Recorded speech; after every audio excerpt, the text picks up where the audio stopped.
What's going on, guys? Shane here. Today I'm going to give you a thorough explanation on flexibility and a full stretching routine that you can do in order to get your kicks up higher. Now with that being said, you don't have to be able to do full splits and straddles in order to kick someone in the head. However, it will help with kick control so that you have more accurate kicks, and it's going to help with injury prevention so that you don't pull anything in your legs or hips when throwing a kick.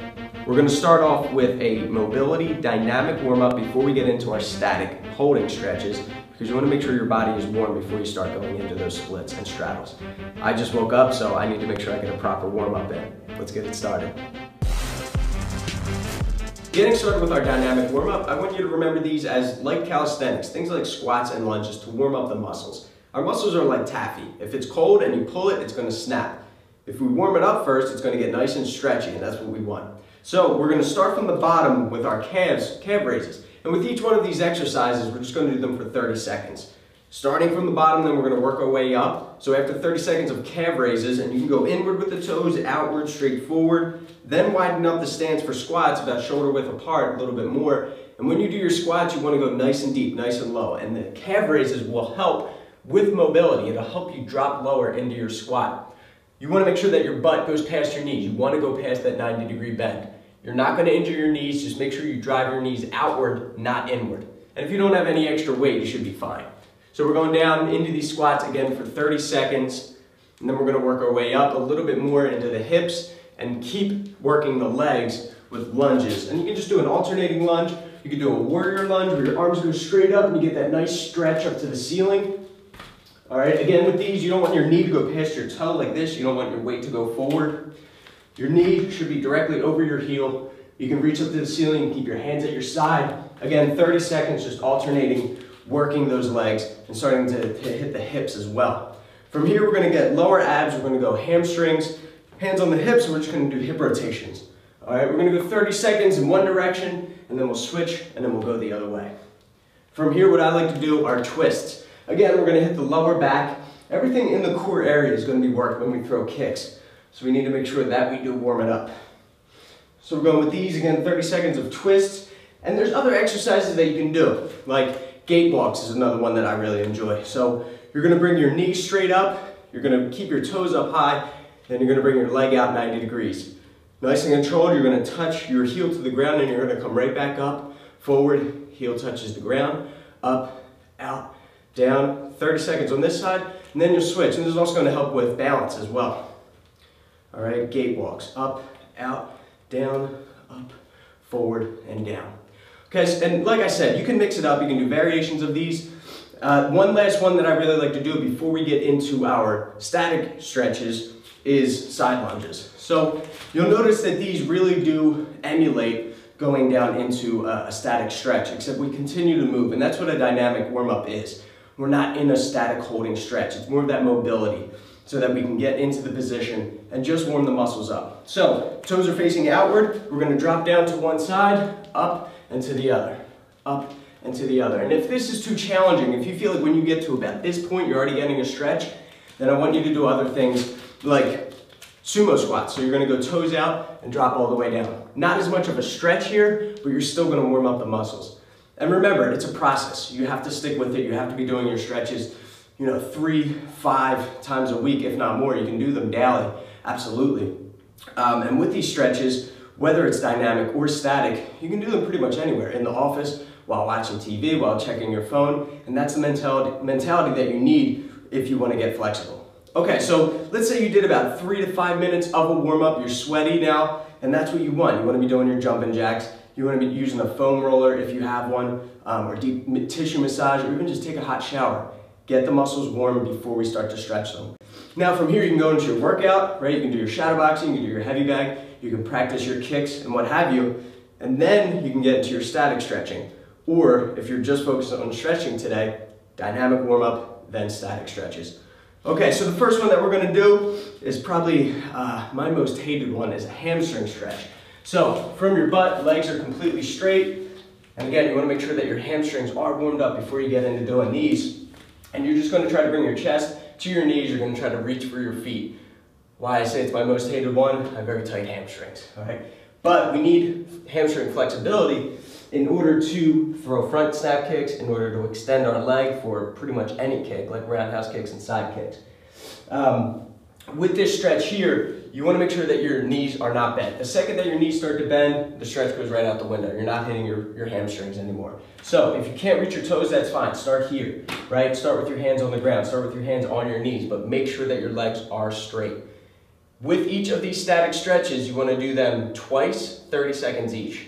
Okay, so I will go down for 30 seconds. Every time I exhale too, because I'm constantly breathing, I'm keeping my face and body relaxed, I want to feel myself fall closer into my knees, deeper into my stretch. So, and then never releasing, never coming back. Okay, after the 30 seconds of the first set, I'll shake it out a little bit, then I'll go back down, and you'll notice usually on the second set, you're a little bit more limber, and you can go a little bit lower into the stretch. Great, from here we're going to go into the butterfly stretch, and a common mistake that I see with this one is people go like this, and they wiggle their legs. And we're going to talk about ballistic stretching after this. A little controversial, all right? But what I want you to do, again, static. The definition of static is no change. So we're driving our knees down to the ground, and we're holding it. Static, no change, no movement at all. But constantly driving our knees down. I'm trying to get my knees closer and closer to the mat as I pull in all my toes and keep my heels close to my body. Again, 30 seconds, I relax, I take a quick break for about 5 to 10 seconds, and then I go right back into it for another 30, okay? From here, we're gonna go into our straddle stretch, or front or side split, depending on what you call it. And you probably can't get into this position from the start, and that's okay. You have to understand that, right? If you start from here in the beginning, then you slowly work your way out. Again, this is why you should be doing your stretches at least 5 times a week, if not daily, okay? You'll work at it, you'll get more flexible, eventually you'll get to a point where you can get that full 180 degrees straight leg across. Again, 30 seconds, we're gonna go to our left leg, 30 seconds, go to our right leg, 30 seconds forward, we'll rest, and then we'll do the same thing again, 30, 30, and 30, okay? From here, what we're gonna do is abs.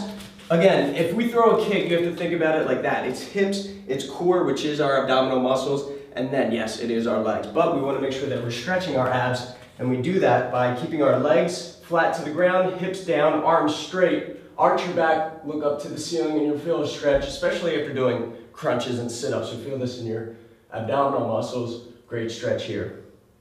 Then we'll roll over to our back, and we'll hit our lower back. So pay attention to this one. It's going to be legs straight. We're going to take our right leg, put it over our left leg. Take our left hand, put the elbow at the knee, and we're going to push away and twist so that we feel it in our lower back. And when you do this stretch, I don't want to do it to the point where your lower back cracks. We shouldn't crack our back, but we should feel a nice stretch. And once we start to feel it, that's when we're going to hold. It's going to be static. Okay? Again, lower back, abs, hips, hamstrings, quadriceps, glutes, calves. These are the muscles that we really need to warm up. These are the muscles that we need to stretch. When I do a full split, when I do that straddle, you can see that it does resemble a roundhouse kick, all right? So that's the motion, that's the sport-specific emulation that we want.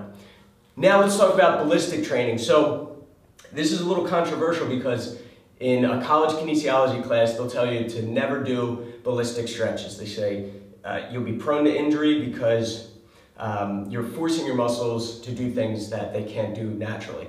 And what a ballistic stretch is pretty much bouncing. It's what we talked about with the butterfly stretch. It's doing this. Maybe I can't get to this low of a position unless I'm rocking, bouncing into it.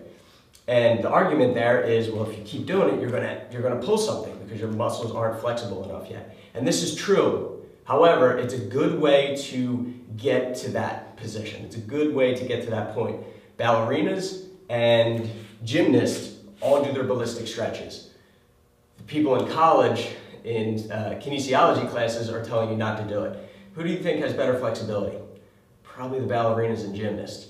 Now, that's not to say that you should be doing these all the time. I do them once a week. I limit them to once a week, so I find the middle ground.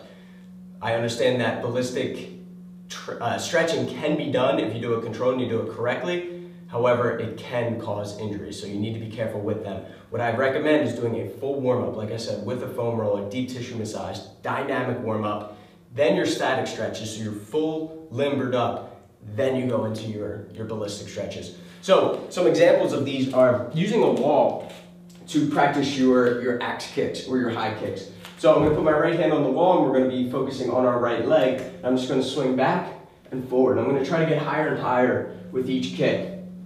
Okay? Just sort of catching your leg, pushing it back down. And then what you can do from here is the side kick, and we're gonna face the wall now, and we're gonna swing through and up. Through and up. And like I said, you want to try to get higher and higher. If you feel like you're on the brink of pulling something, obviously don't do it. You're not at that point yet, or you're forcing it too much. So what you're going to do here, again, 30 seconds, just try to remember it that way. You're going to go 30 seconds with your dynamic warm-ups, you're going to do 30 seconds twice with your static, and then 30 seconds each side with your ballistic stretches, but only do these once a week. Unless you feel comfortable to do more or uncomfortable, then don't do them at all. That's fine. You'll still be able to get your kicks up high if you're doing your mobility training and your static stretches. All right, guys, thanks for watching. I received a ton of messages regarding flexibility, so hopefully this answers any questions you may have. These are just a couple of the stretches that I do. If you want more routines that you can follow along to, we do live streams on myfightgym.com. So if you want to come take a class with me, click the link in the description below and become an All Access member today. Until next time, be sure to subscribe to get the fight tips before your opponent does. I'm Shane with Fight Tips. Self-defense for the underdogs.